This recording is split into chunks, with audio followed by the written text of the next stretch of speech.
Thunderbirds. Brand new stories. Hi, I'm Paul Cornell. My name is Bob Ayres. My name's Karen McCreedy. Designed to feel like they're part of that universe. Hi, I am Genevieve. I'm Andrew Lane. We will be running a competition. How do you enter it? One lucky winner. You'll have to wait and see. Anything can happen in the next half hour. Welcome one and all. Welcome, everybody. Hello. The Gerry Anderson Podcast. Yes, that's what this is. It is. Yeah. It is, as far as I'm aware, the only podcast dedicated to the life, times and career of Gerry Anderson. Who? Well, we're here to celebrate all things Anderson for the next, it's normally about an hour and a quarter, an hour and a half, something like that. We'll see what we can do. You know. Ross, can you give us a quick list of the things that Gerry Anderson might be known for? Oh, Dick Spanner. Right, he's gone in for the niche first of all, yes. Lavender Castle. Oh, wow. Yeah. But the main thing, of course, Yeah. The Investigator. See, I'm a Crossroads to Crime fan. But also, you might have heard of series like Thunderbirds, Space 1999, Captain Scarlet, UFO Stingray, things The like classics. That kind of thing, that. Yeah. Now, this month we have a very special guest. Who is that, Chris? That's author James Swallow, who has been on before, and we asked him back. Yes, that's right. For reasons. You are probably watching this on YouTube. If you are, you can scroll along to find our playlists and find archive interviews. And if you click on that, you will see that we spoke to James Swallow in great depth about a year and a half ago. Yes. And his interview is now online for you to look at again if you didn't see it before. He's back to talk about Thunderbirds' Hidden Dangers. Well, what is Thunderbird's Hidden Dangers, Ross? It's a little bit like Stingray Deadly Uprising. Do you remember? I do remember that, yeah. It's a little bit like that, but for Yes. Thunderbirds, where we're going to have some new stories. Yes. New stories. Across some Thunderbirds. multimedia. I believe so. Comics. Certainly. Short stories. The written word. Yes. Yes. Okay. Yes.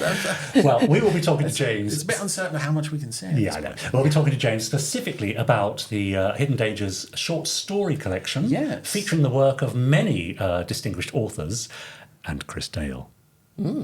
It's true, isn't it? It is true. That was an official announcement. You've just revealed it, yes. Well, I can also reveal we've got the likes of Paul Cornell, Genevieve Gaunt, Andy Lane, Karen McCreedy, who have all written short stories for the Hidden Dangers short story collection. Yes. And here is an announcement. We will be running a competition to win a copy of the Hidden Dangers short story collection, Nice. as edited by James Swallow and featuring the work of all those authors I've just mentioned and many more. Yes. Later on in this podcast, so you have to keep watching. One copy, Yes. How do you enter it? one lucky winner. You'll have to wait and see. Keep watching the podcast, and by the end, I will give you the details of how you can enter this very exclusive competition. But in the If you meantime, remember. If I remember. Exactly. In the meantime, do you remember a few months ago now, we had the lovely Lois Unwin Johnston and her son Will. That's the daughter and grandson of Stanley Unwin, who we know from Secret Service. They left us a lovely Yeah, book. they gave us a book. That's right. And on YouTube, we have a few comments from people who saw that and said, for example, Hank Reardon, the Secret Service is one of those shows that if you just take it for what it is, dig the ride, and appreciate the essence of its time, you can enjoy it immensely. I don't care what the haters may say. I love it. Quite right too. Yeah, I think that's the best way to approach it. Yeah, absolutely. Yeah, same with Terrorhawks, I suppose. There's several Anderson shows that applies. There's to. always something for someone, isn't there? Yes. There might even be people who are enjoying the podcast. So, Hopefully. We can but hope. no accounting for taste. Ross, do you want to take the next one now? Yeah, absolutely. This is Ed Stokes. Fabulous insight into a fascinating man with huge lineage in BBC TV and film. Not to mention his seminal role in Small Faces' incredible concept album, Ogden's Nut Gone Flake. Yes. Yes. Classic. I've known his grandson Will for over 30 years. A lovely guy. Lois is delightful too. Oh, they were delightful, Yeah, weren't they they? were lovely guests. weren't So they? Ed Stokes is definitely not I can't see the point. No, that's the story of Lou Grade. That's right, who couldn't Yeah. see the point. Yeah, and the family friend who just couldn't see the point. Yeah, sweet. And one there for you. Yes, this is from Ian Riley. He says, Thank you, Lois and Will. I hope you don't consider me out of line, but I think the blue plaque is as much a testament to your mother and her life there as your father.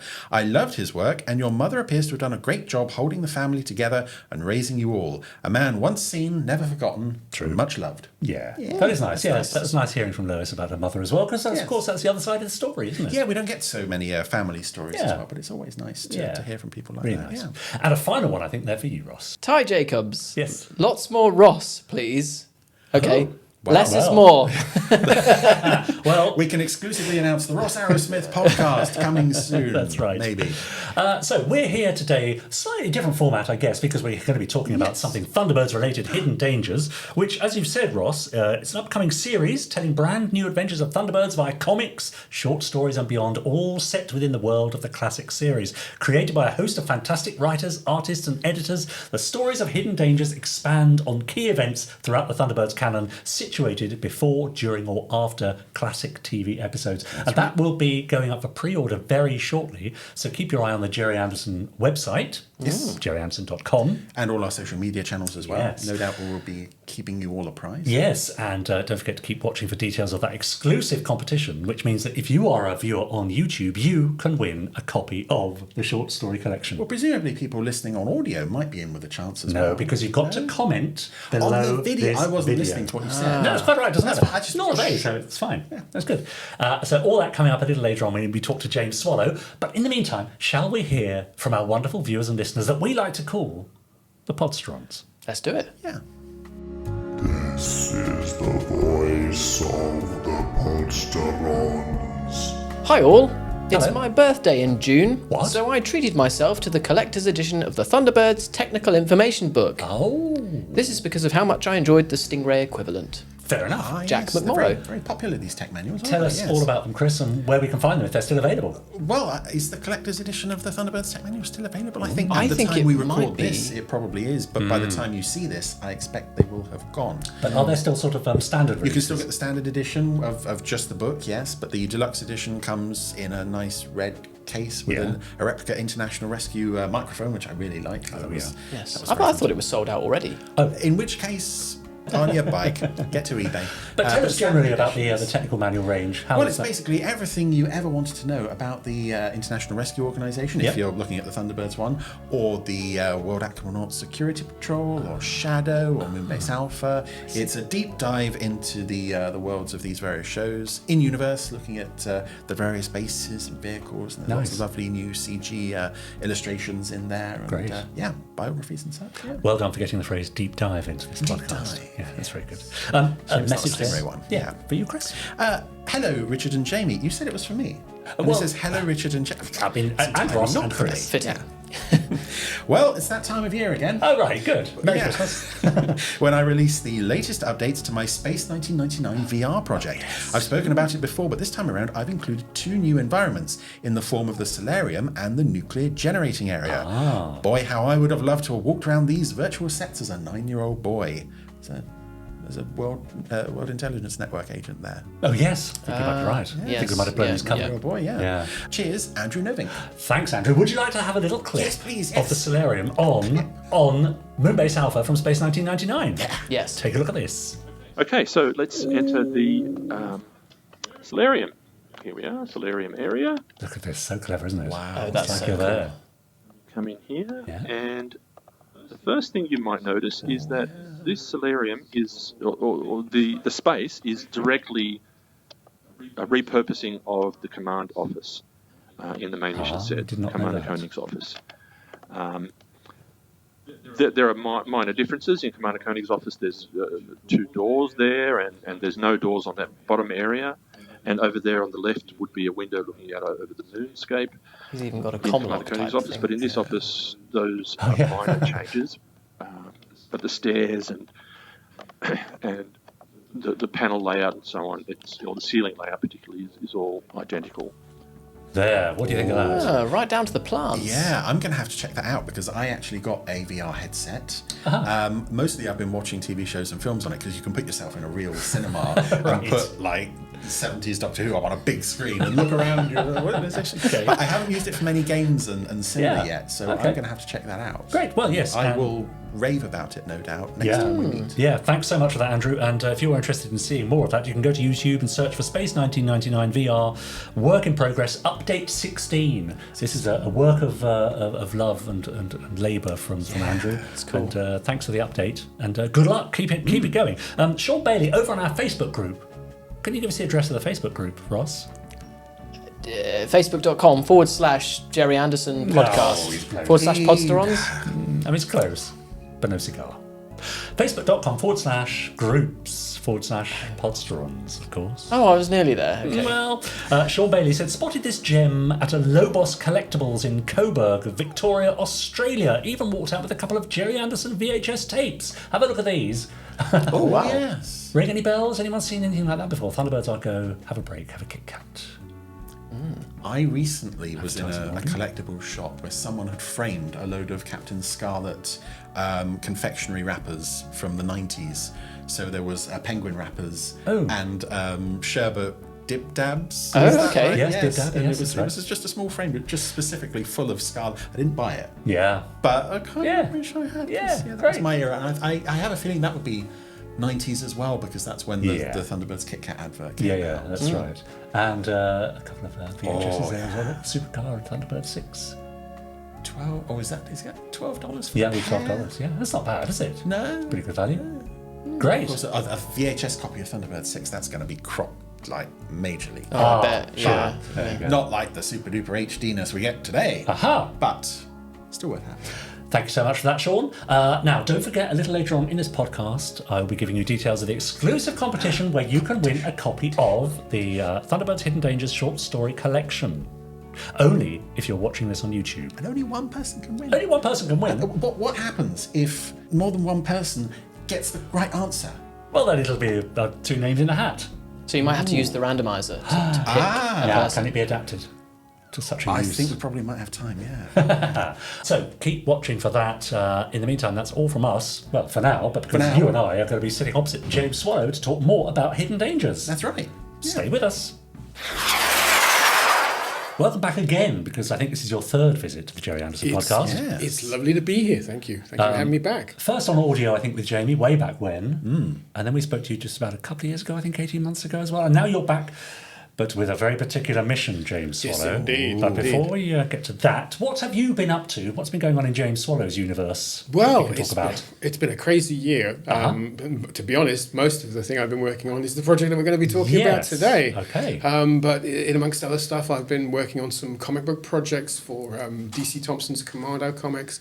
I've been working on a brand new thriller, which I've just secured a US publisher for. So that's hopefully I'll be announcing that very soon. Amazing. And I've got the upcoming 10th anniversary of my first big thriller novel, Nomad, which we're going to be reproducing in an anniversary edition with a brand new short story. Right. And that's all coming out imminently. It's like, nothing happens for ages, and then like Yeah. 4 or 5 releases all happen at once. There you go. So it's going to be a busy summer for me. And I think we can find out more about all this on jswallow.com. That's right, your website. jswallow.com. That's where you can find me.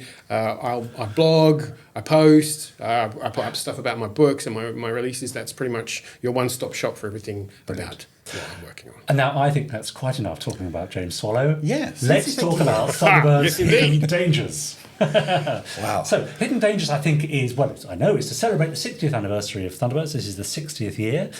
So far we've seen the release of a box set. Yes. We've seen the release of various two models. box sets, really, because we had the TV series and the Super Space Theatre Yes. as well. Yeah. We've seen the release of various Thunderbird 2s, 3s, 4s, and 5s. 4s, ones. 5s, yes. They're all over the place, yeah. And Hidden Dangers is sort of how would you describe it? A sort of a multimedia event? It's a little bit like what we did with Stingray did the Uprising. Yeah. Meshing together a lot of new stuff. That's the key thing. This is new Thunderbirds, what we're bringing people. That's the thing that I'm the most excited about. Is Yes. we're bringing brand new stories designed to feel like they're part of that universe, to slot perfectly in amongst the TV series, in comic book form and in prose form, and also in some other forms as well. And you in particular have been then spearheading as editor the short story collection. That's right, yes. International Rescues, that's the title of our collection. I've been working, I have to give a shout out to my co-editor as well, Yeah. AC, Yeah. the lovely Andrew Clements, who has been working super hard with me on that as Yeah. well. He's been my strong right arm with that. Every time I ran into an issue where I couldn't tell if something was, he's like, should it be this colour or that colour?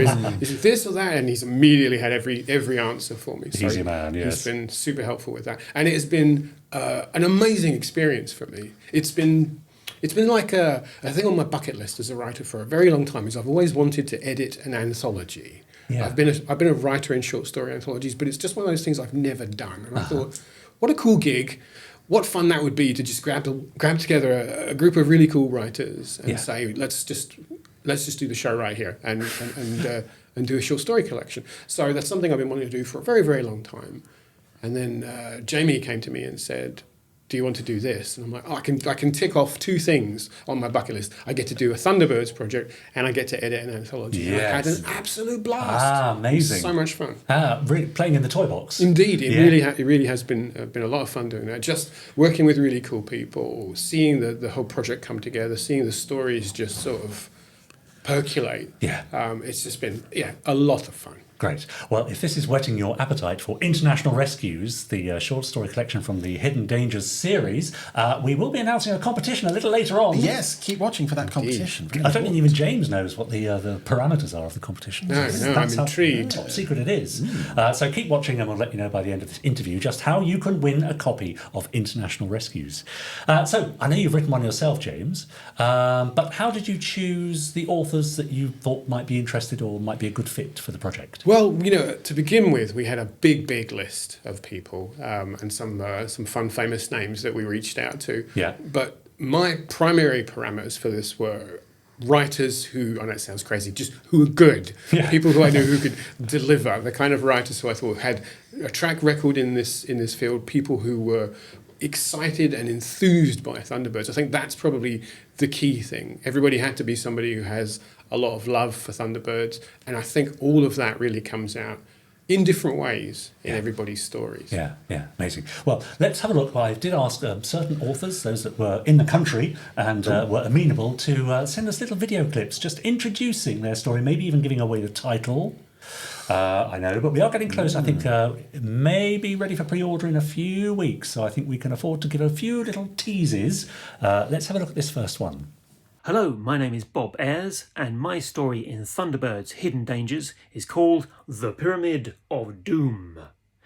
It features the comeback of Professor Blakely, who was in the episode Desperate Intruder, and along with Tintin Carano, he is on another hunt for treasure, this time in the jungles of Central America. But of course it all goes wrong, and International Rescue have to come in and help out. I can promise you a pyramid, some doom, at least one explosion, hundreds of thousands of poisonous creepy crawlies, fiendish traps, and a race against time. It was great fun to write, and in fact I would like to pitch a whole series of Professor Blakely and Tintin adventures, but even if that doesn't happen, it has been an honour to be a small part of Thunderbirds' 60th anniversary celebrations.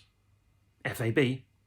FAB indeed. Oh, lovely Bob. Bob Ayres there, another previous podcast guest. Yes, he also worked on Stingray Deadly Uprising as well. Yes, he certainly knows his Anderson stuff. So did you approach these authors with the brief for their particular stories, or did they have freedom to choose it themselves? We had a bit of both. We had a few ideas, just sort of thumbnail sketches of kind of like, well, it'd be cool if we could do a story with this character, or, could we bring back this character? But largely I tried to give people as much of a sort of tabula rasa as possible. Yeah. So, bring your unique viewpoint, bring what makes you a great writer to this, yes, but also kind of make it Thunderbirds. Yes. And Bob does it. It's such fun. It's this kind of, it starts off as a kind of Indiana Jones-esque sort of, adventure in this kind of like, in the Pyramid of Doom, as he says, with, horrible amounts of creepy crawlies, which he goes into exacting amounts of detail about different kinds of spiders and scorpions and stuff like that. So if you have a phobia of that thing, maybe you might want to skip that story. I know. Okay.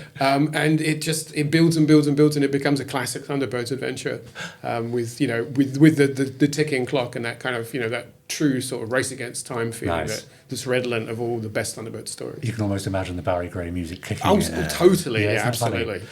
How difficult is it as a writer? Bob alluded to it there. Thunderbirds is all about the explosions and the effects to some people and the craft and so on. How difficult is it to capture that in prose form? Well, there's a sort of texture. There's a kind of it's hard to put it into words. You know it when it's not there. When you hear someone writing, say, a character, and the voice isn't coming across, it's like a bum note ringing. Yeah. And you know it when it's wrong. Yeah. But when it's not wrong, it's kind of flows. Yeah. And I think you need a certain sort of ear for that sort of music, to put it in that sort of fashion. Yeah, yeah. That's why I think you need to have someone who is a fan of Thunderbirds writing this kind of story. Sure. Because if you don't get Thunderbirds, you can't tell a story in that world convincingly. Yeah, interesting. Well, this is the 60th year of Thunderbirds. I think that's as good an excuse as any to watch a few clips as part of this interview. So, Bob mentioned there Professor Blakely from Desperate Intruder. And let's have a little look at Professor Blakely in action. Mr. Brains, is it? Yes, Professor Blakely. That's right. Glad to meet you at last, old boy. I'm sure glad to meet you too, old boy. May I introduce you to my assistant, Miss Tintin Curano? You're delighted, I'm sure. Charming, charming. Well, Brains, this is the day of reckoning. The proof of the pudding is in the eating and all that. What, Robin? What? Yeah. Well, now, what would you like to do first, Professor Blakely? Well, I thought we might trot down to the old lake and make an old recce, Let me just pay off this cabbie and I'll be right with you. Such a great character. Yeah, well, that's what I like about this project and with the Stingray one as well, is you can write stories and dialogue for characters like that who no one has touched since that one episode in the 60s, and you can more or less do whatever you want with it. You can't obviously make him into an axe murderer or something. You have to stay within the established character. Although I like the sound of that. Yeah, but I really like the idea of a whole spin-off series for Professor Blakely. Yes, that's great. He's a lovely character. Yeah. So Bob, we know, is steeped in this stuff. But how much of a guiding hand were you as editor for the authors in general? Or you don't need to name names, but were you able to steer some more than others? Or? I mean, I tried to give everybody the opportunity to let their stories breathe. Yeah. Because having been a writer with editors who've taken a tight rein, I know that's kind of something that I chafe a little bit about. Yeah. So I wanted to be kind of, hands off, but kind of like just slightly watching, not like a helicopter parent type of, micromanaging them. There were some of the writers who I worked with, some of the newer writers who had like less experience, had to kind of like go through sort of 2 or 3 revisions of the story, just to kind of tighten things up, and make the story just kind of really pop. Yeah. But generally, I'd say most of the people working with us just didn't need that. Yeah. They were all delivering really, really good stuff. Yeah. And it was just a question of just tighten up the bolts here, tweak a little there, correct this, correct that. But it was very easy. Yeah. And, I was expecting it to be a lot harder. I've talked to friends of mine who worked on other anthologies, other editors, and they've talked about tearing their hair out and, it's been so difficult working with this writer.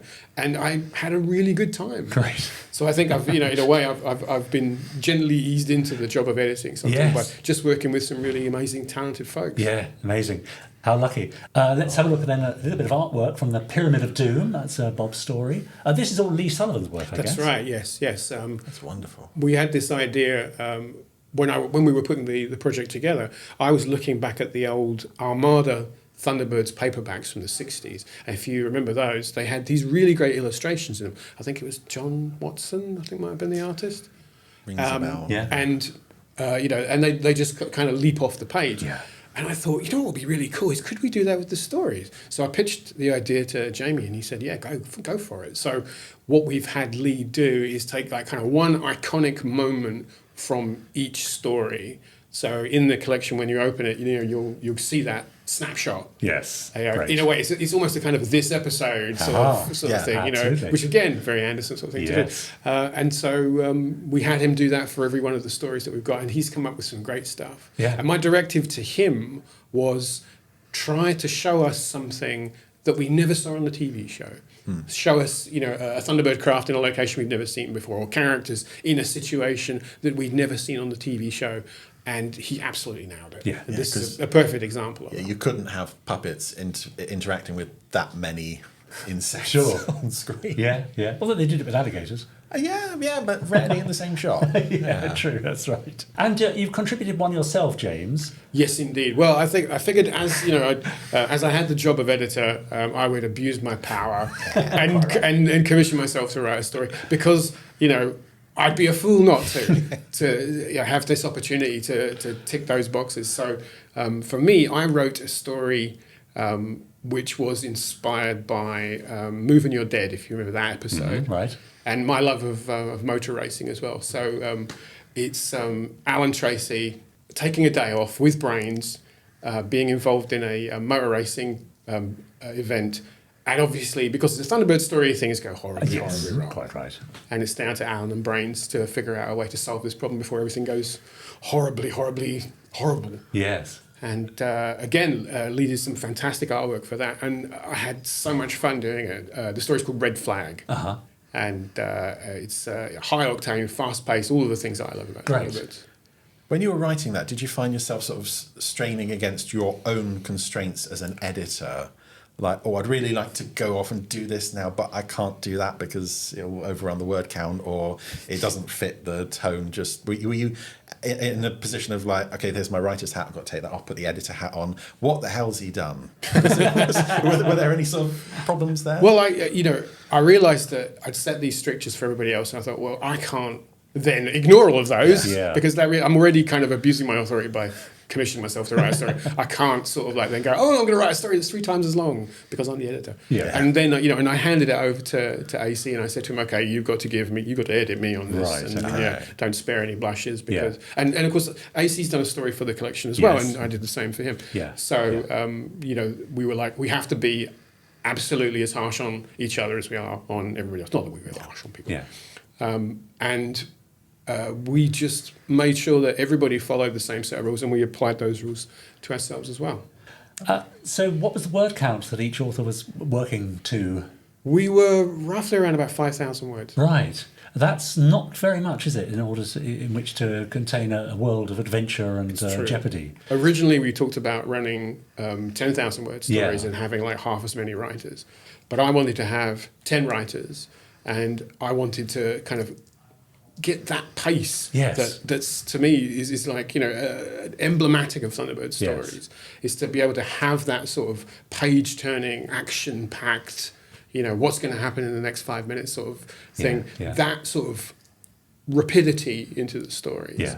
And so I think and it really comes across as well. I mean, not all of the stories feel like pulse pounding adventures. Some of them actually kind of like take a little bit more of a slower pace. Yeah, but you need that too. Yeah, but within that sort of 5,000 words, I think what it does is it gives a writer, once you give them that box to work in, you're already given them a bunch of strictures by saying you're writing with these characters based on this show in the events of the series, so you can't do a prequel and you can't do a sequel. All the stories will kind of connect, like almost like Lego bricks connecting to the stories. Yeah. So you've already got a set of guidelines that you have to work to, and then saying, oh, and you've also got to do it in this 5,000 word box. Yeah.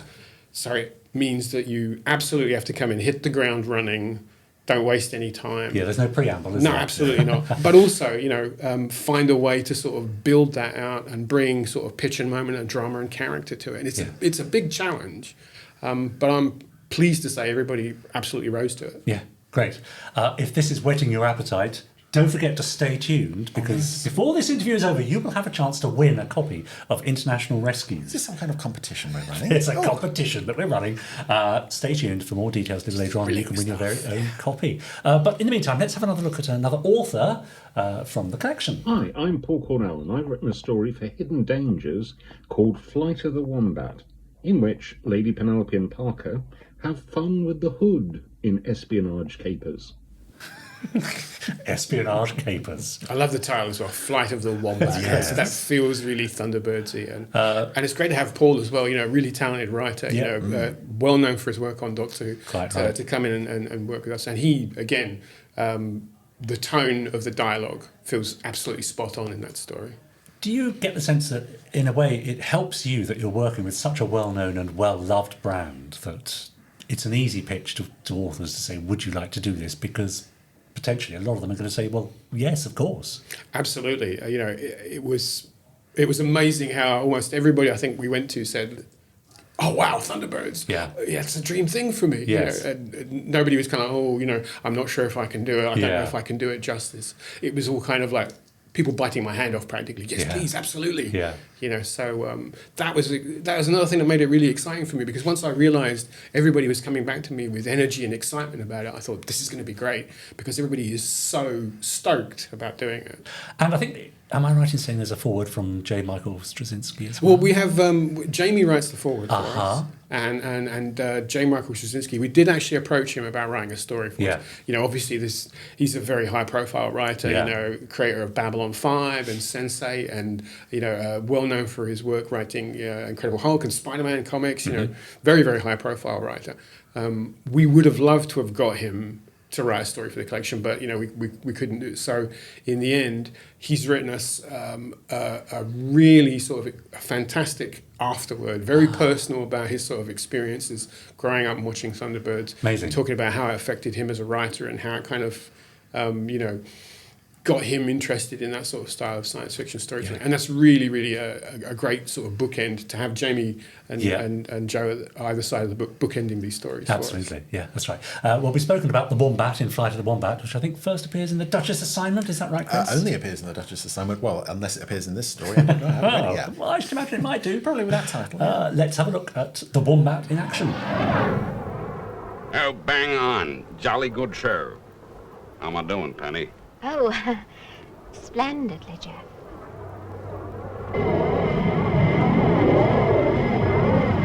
Now, this is what I've been wanting to see. It's a new carrier craft.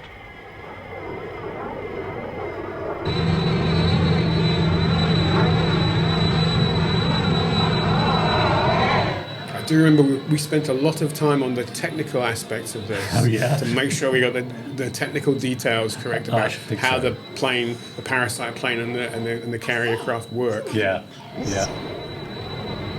because people will know. Oh, yeah. And we wanted to make, again, it's like we want to dot the I's and cross the T's. That's We right. want to make sure that it feels right. Yeah. I say, old boy, what do you make of that? Dash clever, what?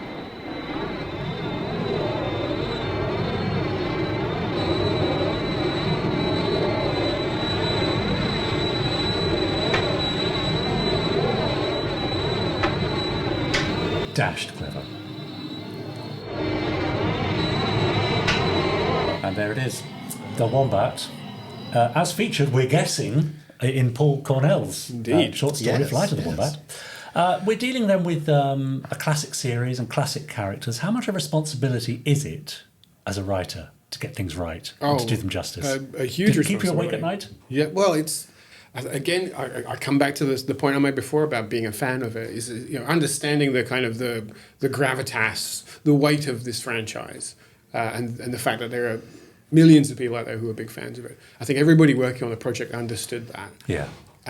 Everybody realised, you've got to bring your A game here. Is you don't want to be the one who's laying the side down. Yeah. We want to make sure that these stories feel like they are Thunderbirds, that they can stand next to the TV show and feel like it's part of the same whole. Yes. So I think that knowledge was there all along, but nobody kind of came to me and said, I'm terribly daunted about this. Yeah, sure. I think the excitement just kind of overrode all of that. Yeah. Where did the idea come from for these stories to sort of be moments either just before or just after or during an existing episode? Because we can see there were 3 of the show's regular characters in that scene, Penelope and Parker and someone else. So I can imagine slightly from where that scene ends what this story might involve. But was that something you were sort of like, or was it a bit of a restriction? Well, that was baked in from the beginning. That was one of the first things we talked about when Jamie sort of like brought the project to the table and said, this is the idea. Is what we will do is we'll build out from shows that you know. So some of the stories you could say are, this is a sequel to that episode. I prefer to think of them as more like kind of an expansion of. So it's not like we're retelling episode stories again. Yeah. We're looking at the episodes that we saw and say, okay, well, did that plot point ever get adequately explained? Yeah. What happened to that character? Yeah. Why wasn't that kind of followed up? So every time there's like, here's a little dangling loose thread. Let's write a story that ties that thread up. So it's kind of like what might have happened if these had, say, Target-style novelizations back in the day, where they would expand freely. These are the sort of scenes you would expect to see in those. Yeah, novelizations. we're building upon the structure of the show that already exists, and also saying, well, here's spaces in between episodes. So there's new stories as well that will bring back characters that you've seen. So, for example, the story that I wrote brings back the character of, I think it's Joe the mechanic. From Moving Your Dead. From Moving Your Dead. And, he just sort of turns up and it's like, it's not a story about him, but I'm like, bringing it back. Because we're bedding it into existing elements of the TV show. Yeah, and often the phrase or the question, what happened next, is a great springboard for a new piece of work, isn't it? Yeah, absolutely. Yeah. Would you like to see a piece of artwork from Flight of the Wombat? I would love to, yes. Jolly good. Here it is. And that parachute is hot pink. If it was colour, you can see the hot pink parachute. Of course. That'll please Genevieve Gaunt. Yeah. Who we'll be hearing from a little later on, by the way. Well, wait. Yeah. Oh. And who's that bearded chap, I wonder? Who knows? Who could it be? Who could it be? Well, you'll have to read the collection to find out. Or stay tuned for the competition. Am I mentioning it often enough? Competition, yeah. Don't forget the competition. So we had some established writers there. We've had Bob Ayres and we've had Paul Cornell. But there's also one perhaps who might be less well known to Thunderbirds and Gerry Anderson fans, and this is Karen McCreedy. Hello, my name's Karen McCreedy, and I've written a story for the upcoming Thunderbird anthology Hidden Dangers called Peril at Lunarville 1. It was a lot of fun writing a story that featured Thunderbird 3, especially as I had a toy version of it as a child. Oh. Sweet. I have to say, if I can just go back a little, it's quite lovely that Karen's wearing her International Rescue badge. Yeah. And then behind her, Thunderbirds posted in Space 1999. Museum of Brands. Yeah, that's Oh, it. yes, that's right. That's nice, isn't it? Well, Karen and I are old friends. And she's a really, really great writer, and she's had some experience writing fantasy and science fiction, but she's a lot of her stuff has been for sort of small press. Yeah. So I had an opportunity here to give, basically a friend of mine, give her a break, give her an opportunity to write in an existing franchise. And I knew that she was a dyed-in-the-wool Thunderbirds fan from way back when, so I knew if I came to her and said, like, would you do this, that she could absolutely nail it. Yeah. And it was a fun conversation to have, to say, like, how about Thunderbirds? And again, she, like, you know, just kind of leapt up and went, oh, yes, absolutely. Yes. And we spoke before about how some of the story ideas came together. One of the ideas that we had that we wanted to do was Thunderbird 3 on the moon, which we never saw that in the TV show, which kind of seems weird for a sort of, 1960s with the moon landings. Yeah. It just seemed odd that was never actually done on the show. Yeah. So I said to her, how do you feel about doing this story? And immediately she just kind of grasped it with both hands because she's a big rocket nerd as well. And she put together this great story, Peril at Lunarville 1. And Tintin plays a really big role in that. And it's got, again, all of the classic Thunderbirds elements. Yeah. And she absolutely nailed it. Yeah. And I was so pleased, that my faith in her was totally rewarded. Yeah, great. And she's done a really, really great job on it. It's been and I'm so pleased that I managed to bring her onto this project. Yeah, and clearly something of a dream come true for her. Yes, It's absolutely. lovely, isn't it? So just for Karen, and for any other Thunderbird 3 fans out there, let's have a look at Thunderbird 3 in action. Stand by for blastoff.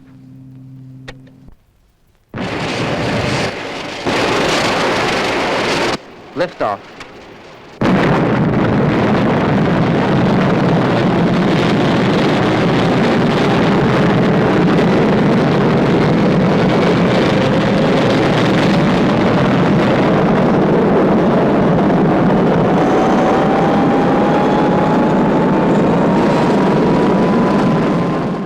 Amazing. Is it fair to say often underrepresented in fandom? People always talk about Thunderbird 1, Thunderbird 2. Yeah. But Thunderbird 3 is still up there, isn't it? Doesn't get much use in the series. Yeah. So good to right those wrongs. Is that another objective of these stories, is to put some things right? It always is with these things. It's like, well, maybe, that character didn't get much airtime, or that ship didn't get shown off a lot. Here's an opportunity for us to, it is definitely, Karen's story is definitely a hero story for Thunderbird 3. Yeah. Amazing. Well, here we see Lee's lovely artwork from Peril at Lunarville 1. Look at that. I really like that. I think it's, that, again, perfectly encapsulates everything that's going on there, Yeah. And, the hints at drama to come as the story evolves. Yes, absolutely. So what are the differences? I suppose is it a question of economy? What, if you were to write a full-length Thunderbirds story, let's say, is a 5,000-word story just a shorter version of a long story? Well, I mean, in some sense, but it's a different. You need a different set of tools to do that. If you've got room to write an entire novel, if you're writing a 100,000-word book, you can go in different directions, and you can take the story to places that you wouldn't be able to in a short version. Yeah. In the short version, there's no fat on it. Yeah. Like I said before, you have to hit the ground running. Yeah. You have to get all of the information you want across and still make it entertaining. Yeah. And that's a very unique challenge. Not all writers are really cut out for it. I think it teaches you not to be verbose, to just, get to the heart of the story and just tell a cracking adventure. I know a lot of our viewers and listeners are keen writers of fan fiction, particularly in the worlds of Thunderbirds. Is it a good place to start then, to write a short story, to give yourself that challenge? Not even 5,000 words, maybe 2 or 3, if 5 seems rather daunting. 2,000 or 3,000 words. I mean, that's it. That's much more difficult. That's kind of just like a little vignette, just like maybe like a character sort of scene. I see. I remember when I started out on mine thinking, 5,000 words. I've got a lot of space to work with here. And then by the end, I was like, oh my God, I'm 4,500 words in, and I've still got to have this and this happen. It sneaks up on you very quickly. But as you say with Thunderbirds, it trims off a lot of the fat, because Thunderbirds being a 50-minute show, there are some episodes that are quite heavily padded, and it's nice to know that you don't have to resort to that with these. But at the same time, you've got to keep up the pace, and you've got to fit within that limit. Yeah. And also, of course, being based on an existing premise, you don't have to explain, okay, well, this is what the Thunderbirds are, and this is who the Tracy brothers are, and this is who the Hood is, and this is how this piece of technology works. Yes. Everybody coming to this story already knows what Thunderbird 2 looks like. Yes, you don't and have how to it launches and the palm trees. Right, so you don't have to spend a paragraph saying that. You can just get to the story. Which is something that they did do in those old John Thaden novels in the 60s. They would write long, several-page descriptions of the Thunderbirds launch, and then, much like the TV show, would just copy and paste them in subsequent novels. Yes, we know. We've seen the show. Well, here's someone who should know what he's talking about. Hi, I'm Andrew Clements, and I've written a story for Thunderbirds Hidden Dangers called Sea of Ice.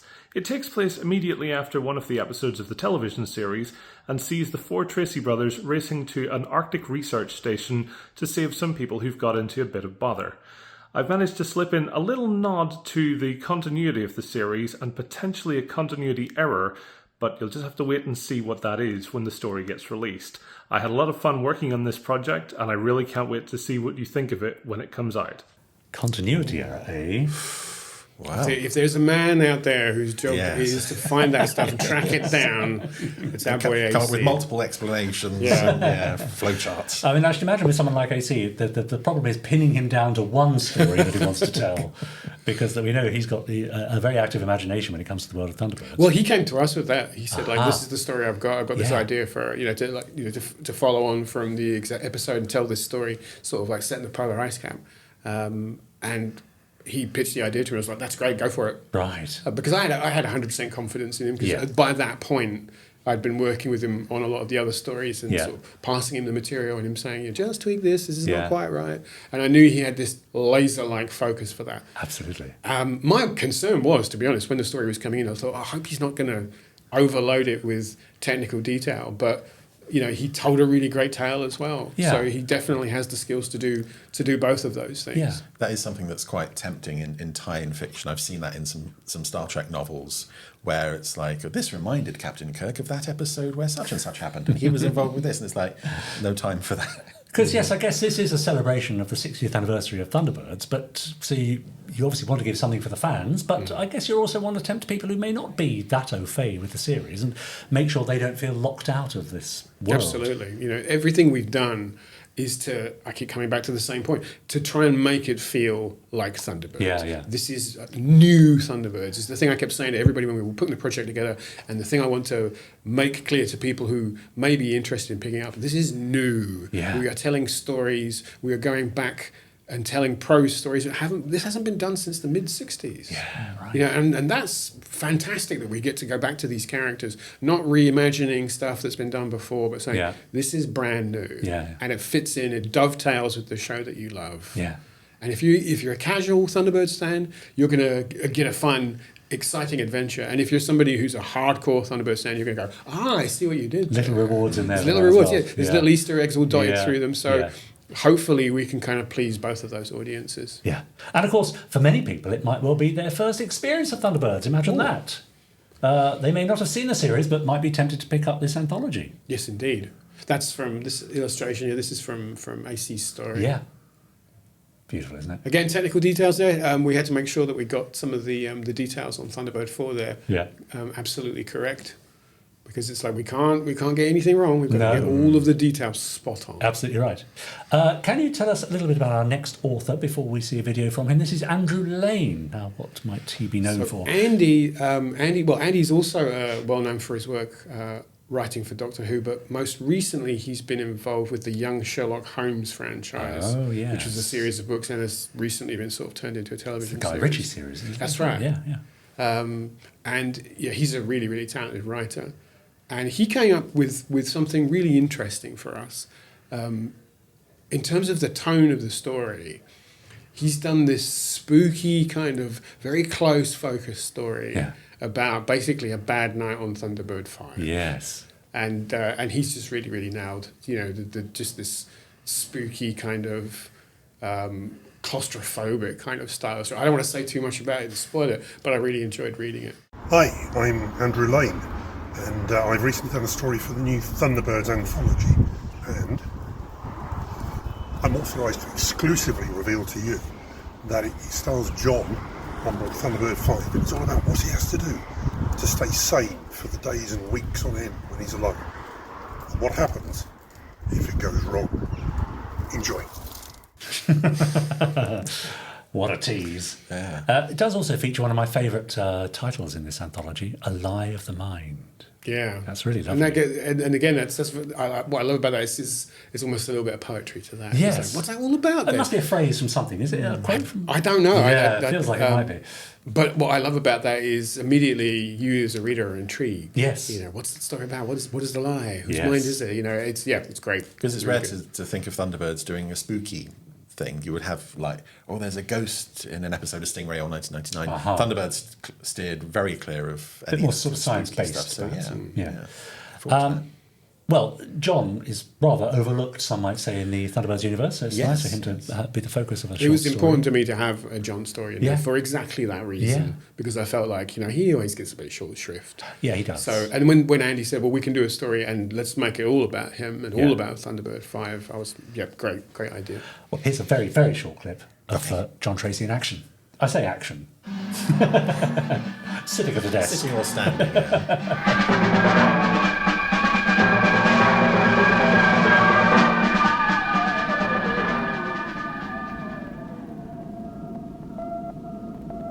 Thunderbirds 1 and 2 from Thunderbird 5. Loud and clear, John. Hello, John. What's the verdict? You'll find the Duchess at map reference Alpha Zeta 9, Beta 4. Thanks, John. We're on our way. That's a lonely spot. And you get the sense that was it for the day. Yeah. Well, I'm going to go back to twiddling some dials. Styled his hair in that immaculate way, yeah. So here's a sneak peek of the... that does look rather creepy from Andrew Lane's story, A Lie of the Mind. Well done, Lee Sullivan. That's shivering my timbers. And what's admirable about this collection, James, is you've also got female voices in there as well. We've heard from Karen McCreedy. But Genevieve Gaunt has also contributed a story that we know as the new voice of Lady Penelope in the audios. And has sort of embraced that part, really, whilst also being respectful of what has come before. I guess she jumped at the chance to tell her story, I should imagine, and we'll find out in a moment, featuring her favourite characters. It was such fun to have the new voice of Lady Penelope, do a Lady Penelope story for us. Yeah. In fact, actually, when we were talking about doing it, I was like, does she want to do it? She doesn't have to do a Lady Penelope story. I didn't want to make her feel like she's typecast into doing that. Yeah. Don't feel you're railroaded into this. But she was like, no, absolutely. Yeah. She loves that character so much and she wants to tell a story with her. And she had a lot of fun with it. It's mostly set in Paris.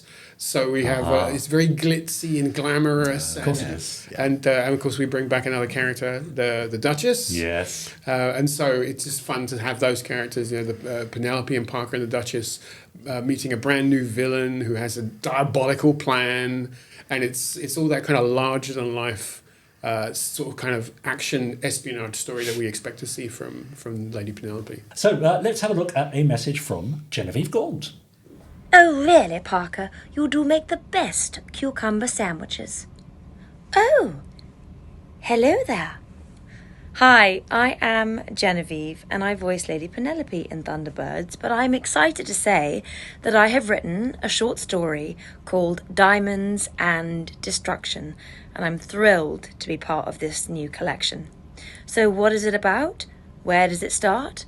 Do you remember that last scene of the episode, The Duchess Assignment? The Duchess of Royston is back hard at the roulette wheel. That's where my story begins. It features the Duchess, Lady Penelope, Parker, and of course, the Tracy boys. They take on a dangerous Frenchman, mind-reading meteorites, the Eiffel Tower, and it features a lot of champagne. Will Paris be safe for another night?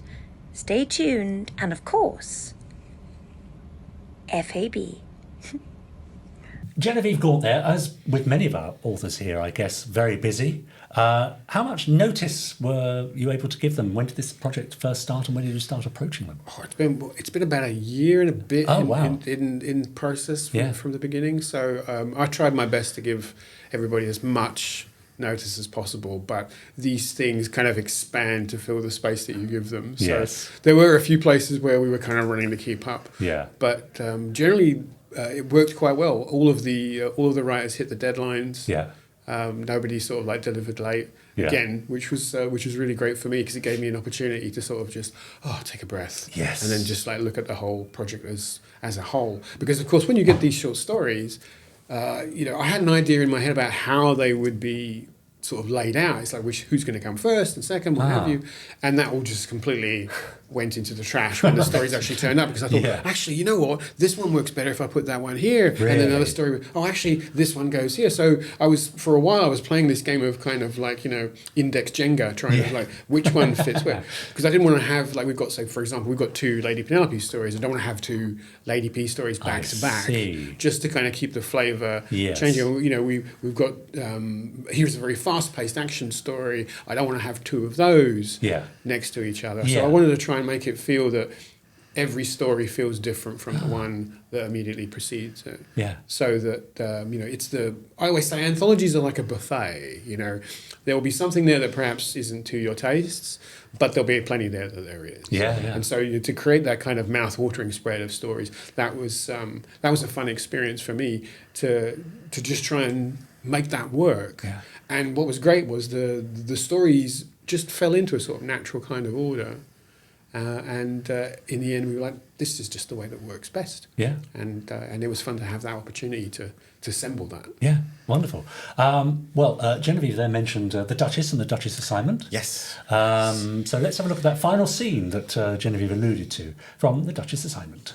Pardon the intrusion, but there's a glossy magazine on the video phone for your grace. They want the rights to your life story. Is £35,000 enough? Tell them I'll take £50,000, nothing less. Very good, your grace. Oh, and Parker, what about the 330? Bad news, I'm afraid.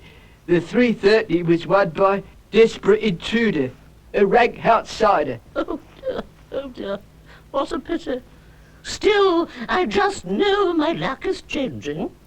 Once I'm up and about again, Penelope, there's a little trip I want to take, dear. Oh, yes. And where to, Deborah? Oh,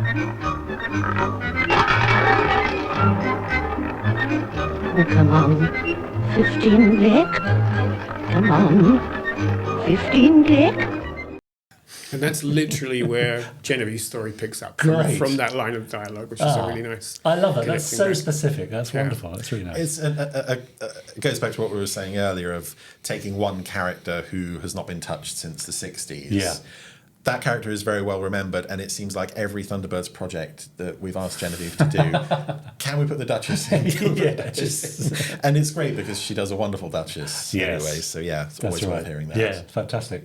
And here's a page from the. This is one of my favourite illustrations. I think because it just feels so Thunderbirds. Yeah. The iconic national monument, a huge meteorite falling out of the sky, and Thunderbird 1 racing past. Yeah.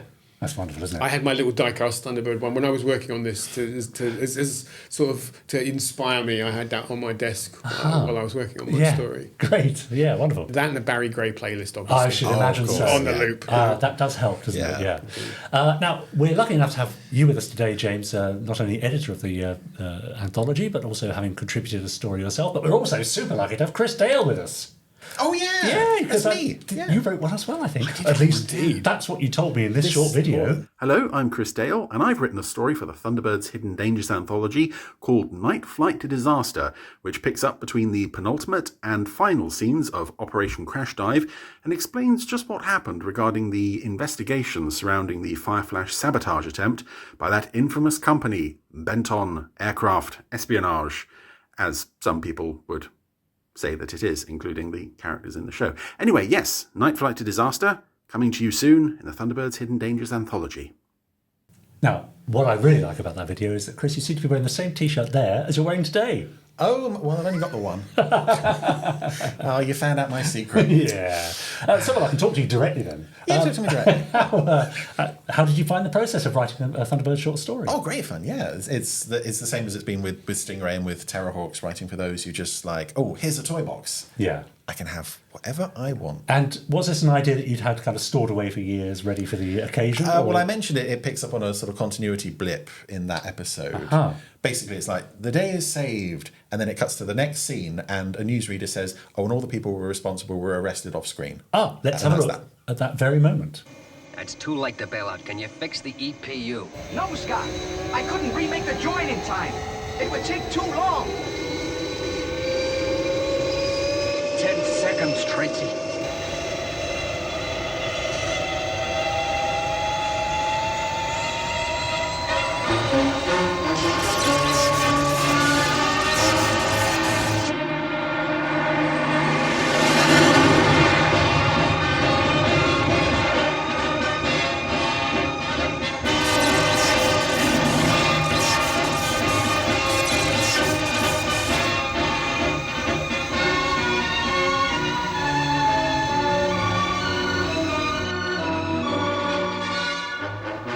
Thanks to the International Rescue Organization, the Fireflash run from London to San Francisco is to be resumed next week. Police authorities in London have completed their investigations into the sabotaging of the aircraft and state that the efforts of international rescue have led to the unmasking of the international gang bent on aircraft espionage.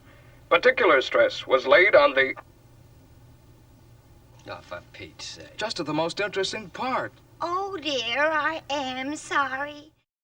So that was a moment that inspired you to write an entire short story? Yes, because it just seemed so sudden, and it was like, yeah, all the bad guys responsible, yeah, they've all been dealt with by someone off screen at some point. I was like, well, hang on, you've got an international rescue agent based in London. What if she was? Yeah. So that was my story picks up like from the moment the Fireflash lands, right? To I see. Yeah, not long before that broadcast. These short stories feature characters that we've all grown up with and that you grew up with and loving. Chris, yes. How easy was it for you to recreate their voice in prose? It's much like you said earlier. If it's right, you know it instantly, and if it's not, you scrap it entirely. Even if it's just one word, like an expression that one of the characters might use in a particular situation. Yeah.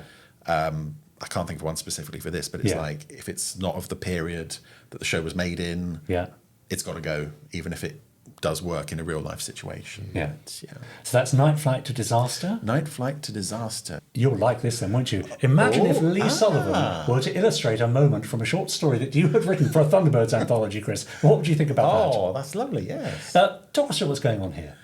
Well, that's Lady Penelope. That's the Fireflash. Yeah. I see, as a moment of high peril. Indeed, yes. She's Excellent. on the hunt for someone. I'm assuming you're going to get that printed out and framed and hung on a wall somewhere. It would be nice. Yeah, I'd have to have a word with him. So you, Chris, have contributed just one of 10 short stories from this new anthology, International Rescues, edited by James Swallow and featuring a story from him as well.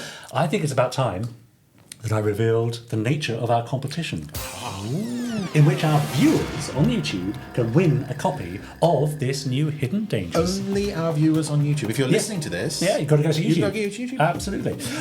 Now, what I'd like you to do is comment beneath this video telling me what you think, dear viewer, the page count, the total page count, will be for the anthology International Rescues, part of the Hidden Dangers series. Now, let's be very clear. This will be the page count as recorded on the Gerry Anderson website when this anthology goes up for pre-order in just a few weeks' time.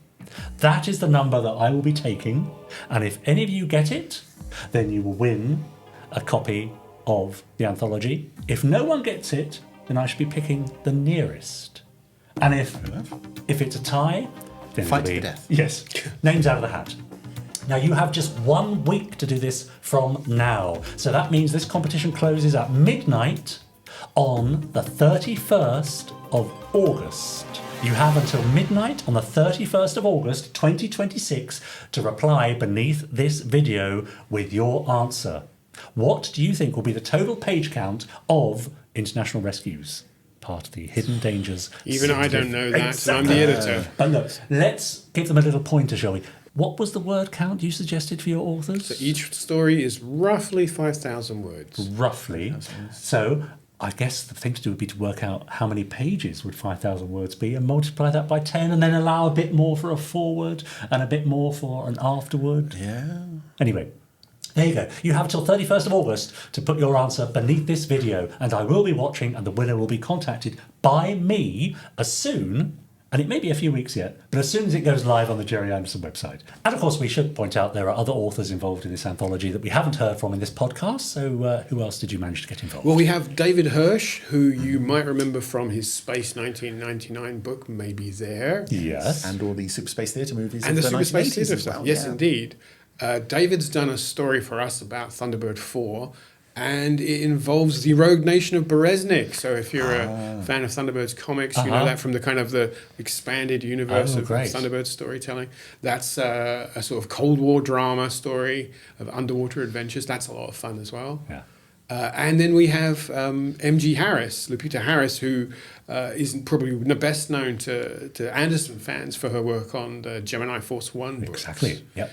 And she's done us another great Thunderbird story featuring Lady Penelope and Parker, which kind of ties in a little bit to your story, Chris. Yeah, I forget how exactly, but I remember it was like, there's a. We wanted to have, we have, as well as having continuity with the show, we've also got continuity with our own stories. Yeah. Again, to make it feel like it's part of that contiguous whole. Yeah. So elements that are left at the end of Chris's story get picked up again in Lupita's it's like story. handing the baton, isn't it? Yes, it exactly is that. And Lupita does a fantastic job of this story. It's all kind of set in the Italian Alps, and it just feels very Lady Penelope. And she's done a fantastic job there of just nailing the sort of like the voice of the characters there. I had so much fun reading that one. Yeah.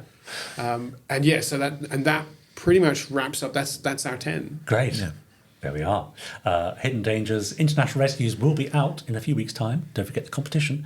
But, James, it's all very well sitting here talking to you about Thunderbirds. There's something much more important to be done in this podcast. Well, he's done it before, so it's not as important to him as some people come in here and they see that big red button and they're like, I'm going to press it. But it is important. I've been very good. I haven't touched it. Because this time, James will be watching the episode with us. He will, yes. Unless it's not very good, in which case he might run away. Now, sometimes I have to say that the randomizer does seem to know more than it's letting on. We had Lois Unwin Johnston, Stanley Unwin's daughter, with us a few months ago, and it managed to pick an episode of the Secret Service. Yes. We had Nigel Plaskett, the voice of Captain Black from New Captain Scarlet. It managed to pick an episode of New Captain Scarlet. We've been talking about Thunderbirds with you, James. Yes. So shall we see how we do with the randomizer and what it picks for us to watch next time? Let us randomise away and see what we have. Very well done. Here we are, scrolling through all of Gerry's shows to pick a random episode of a random Gerry Anderson series. There it is. Gone. Well, we do know it's not going to be Thunderbirds. Let's see how far we get. Hello. Well, there's a connection. Go on. You wrote Space 1999? Because I wrote Space 1999. But it's random. It's completely random, but it's just odd the way this works. Well, yes. Tell me, is your knowledge of Space 1999 as much as Thunderbirds? Or? Oh, yes. Oh. Absolutely. I'm proud to say I'm a massive Space 1999 nerd. Oh, excellent. Chris, tell us which episode we're going to watch and tell us a little bit about the series for those that don't know it. Well, the series is about Moonbase Alpha. Mm-hmm. There it is. Base on the moon. Moon gets blown out of orbit. Right. And there's 300 people on the moon, and they've got to find a new home and survive and all that kind of stuff. I love the way that could be the elevator pitch. Yeah. But just the way you said it. Probably. Well, it's about the moon being blown up. Moon people. Yeah. Yeah. Bunch of people on the moon, Jeopardy, weird stuff. Yeah. Would you like a first season or a second season episode, if you had a choice? Just a minute. No, just out of interest. Well, first season's my favourite. The second season has some fun stuff in it too, though. So I'm happy to take either one. First season it is then. Oh, good. Yes. Good. Well It's done. the full circle today. Oh, okay. Yes. Right. Which is the caveman episode. Okay. Yeah, exactly. So now this episode's got an average score of 5.2 out of 10 on IMDb. Here's a typical and rather, I think you might quite say, generous, I think. review. Yeah. So hilariously daft but entertaining episode with great caveman music. Played with po-faced seriousness as usual, the hallmark of particularly Series 1 of Space 1999. How on earth did going through a time warp regress their clothes as well as their minds? And then walking back through the mist reverses the process, giving them back their modern uniforms? And if they were the only cavemen on the planet, who painted the cave pictures? And who made the animal trap? Goes on to say my rating of 6 out of 10 is purely for fun value. I think we've got a setup for a Space 1999 anthology here, explaining the cave drawings and everything else. Yeah, that's right. Well, you may know, James, that as well as sitting down next time to watch this episode of Space 1999, we're now going to present you with a fab fact pertinent to this episode, like this. Now, time for Fab Facts. Chris, what have you got for us? Well, we've already discussed the full circle in a previous Fab Fact. We have. That being the one about Barbara Bain pretending to be a cave woman, or practicing to be a cave woman, because, yes, this is the one where they get turned into cave people. Excellent. Now, interestingly, although in the story the cave people are all transformed Alphans, very few of the caveman extras are played by extras who regularly played Alphan extras on the show. Okay, I think I'm with you. Yes, just about. We see some of the regular extras walk into the transforming fog, coming out again later. Right. But most of them seem to have passed on going prehistoric. However, among the male extras who were willing to give it a go was Tony Allen, who played Moon Base Alpha Security Chief Tony Allen in the first season. But spelled differently, I think, isn't it? Yes, The with a Allen. Y in real life, or with an A in the show, yes. I do love his makeup on the left there. That's very Shakespearean, almost from the tennis, isn't it? I like it a lot. Yeah. And behind Martin Landau there, we have another of the first season's regular extras, Andy Dempsey. However, as far as can be determined, only one of the show's regular female extras seems to have been willing to become a cave woman. Right. And that's who we're going to talk about today, because on the right of this image is Sarah Bullen, who appeared in both seasons of Space 1999, 15 episodes in the first season and 6 in the second. Although in the second season she got some lines and a name, which was... Blinking on that. No, that was Kate. Kate. Yes, he knew that, Of course, really. yeah. And there she is. So there she is in season 2 as Kate, and there she is as Cavewoman Kate in this episode. Would we like to see some of Kate's greatest non-Cavewoman related moments? Well, I mean, goes without saying. Obviously. Of course, yeah. Section personnel. Technician Zorov is now somewhere in your area. You are warned to avoid contact. Oh, well, there's a few famous faces. Lovely Victor. Some good pensive acting there. Absolutely.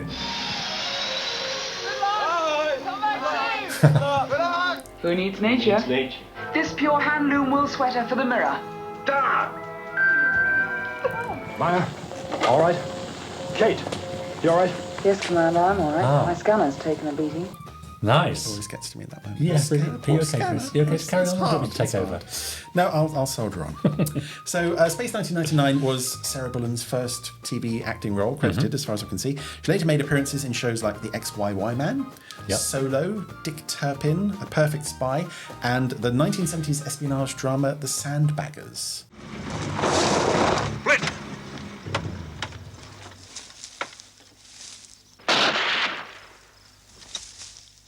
I could use that rifle up there. Okay.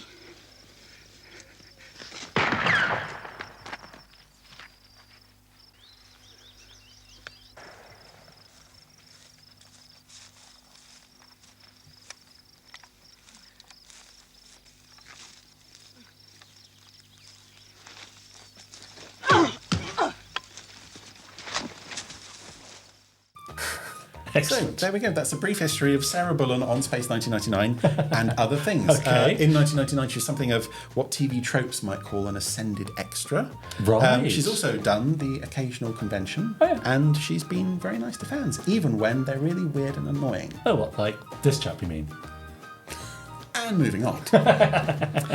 Now, Richard, I know what you're thinking. What as you're thinking? always thinking, Yes. how does this connect to Space Precinct? I always want to know how anything connects to Space Precinct. Come on. Well, one of the actors in this episode playing a caveman, or spearman as he's credited, did later guest star in Space Precinct. In fact, you worked with him. Right. Yes. Okay. So, Richard, do you recognise this caveman?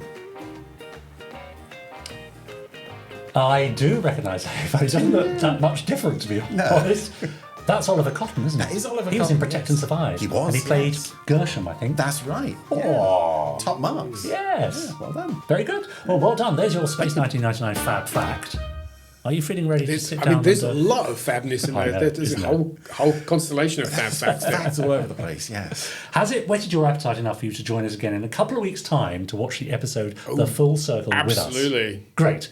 So all that remains for now is to say thank you very much to James Swallow. Thanks for joining us and telling us all about Thunderbirds Hidden Dangers International Rescues, the short story anthology.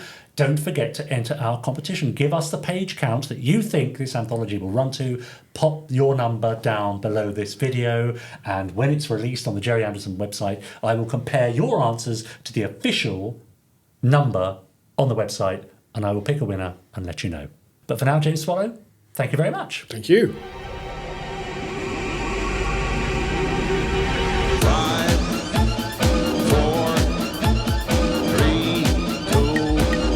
1. Let's get started.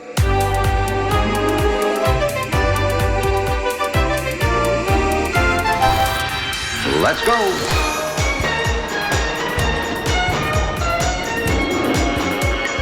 Spectrum is green.